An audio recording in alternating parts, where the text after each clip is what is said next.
Ano ya ba na? Okay. Paras ka na nila na kanang nay. Marka peo.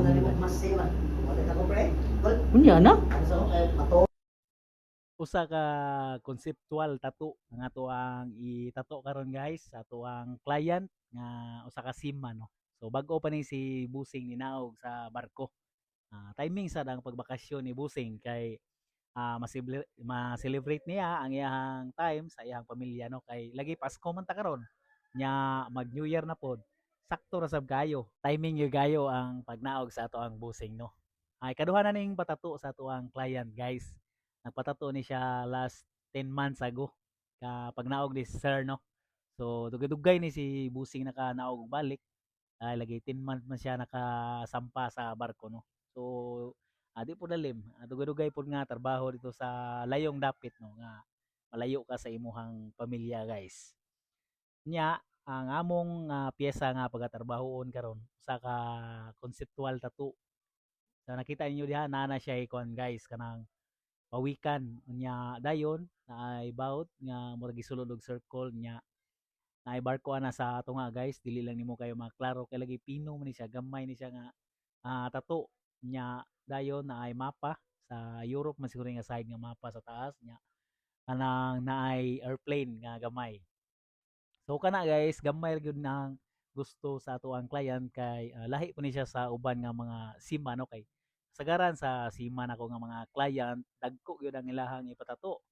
like full sleeve or sa bagtak, sa paa or sa likod, sa dugan. So lahi po na yan ka sir guys kay gagmay ra po na ang iyahang ipatato. Like atong pagpatato niya diri first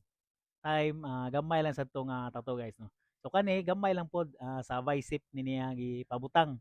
ang tato. Kay mao daw gyud iyahang gusto nga kanang gagmay lang dili lang sa siya ng mga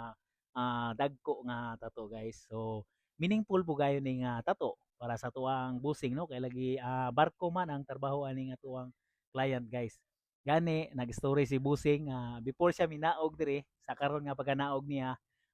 naagian daw sila bagyo nga kusog mao'y sulti ni Busing nako guys nya kusog daw gyud to nga bagyo 4 days sila gi bagyo sa barko nya matud pa niya mao daw gyud to ang pinaka dagko nga bawod nga iyahang nasugatan sukad-sukad sa iyahang pagpamarko guys kay ingon siya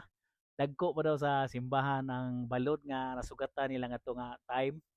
kusog daw gyud kuno guys ingon sila dili lang gyud kuno dali ba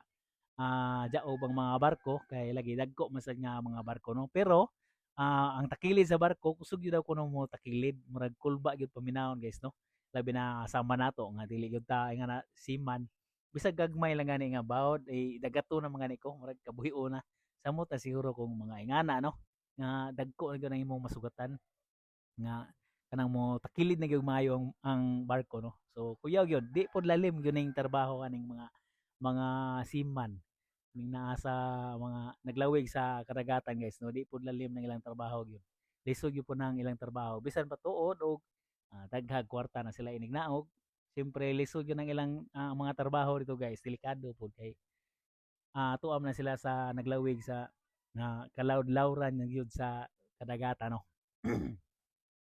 so diha ato na nang gi fine line ang trabaho nato diri guys 3RL ang atong gamit ani nga tato